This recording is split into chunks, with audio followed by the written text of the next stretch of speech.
Suite à ma recette de rillettes faite avec du sauté de porc, j'ai fait réduire le bouillon jusqu'à ce qu'il soit corsé. Et on va s'en servir aujourd'hui pour faire une blanquette de poulet. Alors ici j'ai 490 grammes de bouillon. On va le décongeler au micro-ondes. Alors j'ai découpé 7 poulets. Il n'y avait pas plus au magasin. Euh, j'ai donc 14 aiguillettes qu'on va fariner en mélangeant. Alors le bouillon de sauté de porc, c'est une tuerie, c'est délicieux. On met en lait la moitié du poids du bouillon.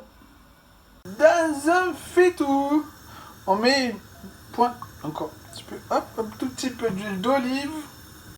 On attend que l'huile soit chaude en mettant la main au-dessus sans toucher. Faut que ça soit chaud, très chaud. Voilà pour les aiguillettes. Elles sont assez farinées, singées, pardon.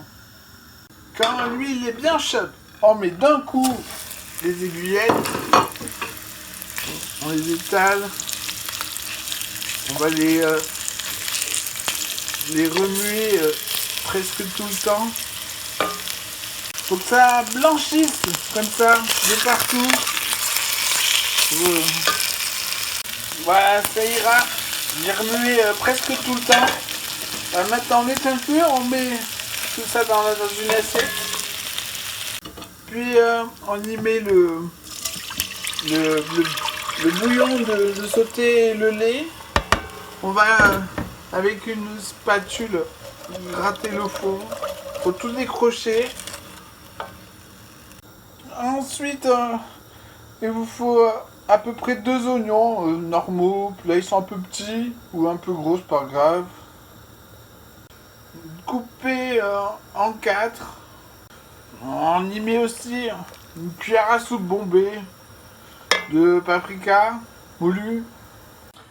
À la place du paprika, on aurait pu mettre, je sais pas moi, 300 grammes de champignons de Paris crus.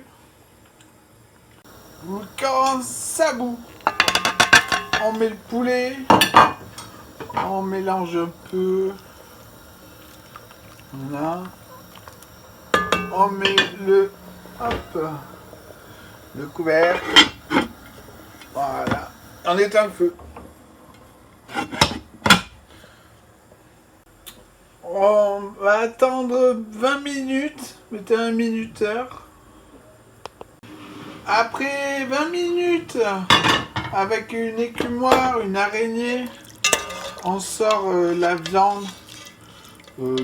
Les oignons ou pas, c'est pas grave s'il en reste un bout d'oignon. Puis on va faire bouillir. Pendant ce temps, dans un bol, on met 2 cuillères à soupe bombées de maïzena, un peu de lait froid. On fouette bien, puis on l'ajoute petit à petit à la sauce bouillante.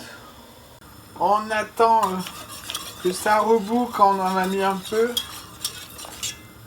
Faut bien fouetter histoire que ce soit homogène. Si c'est pas assez épais, on en rajoute un petit peu. On fouette bien, faut que ce soit homogène. On dirait qu'on est bon, ça a l'épaisseur d'une danette. Ça va suffire, on attend que ça rebout comme il faut quand même. Voilà, ça bout assez. On éteint le feu. Puis on remet la viande et tout là. On va saler, poivrer, mélanger, goûter, recommencer si nécessaire. Découper grossièrement.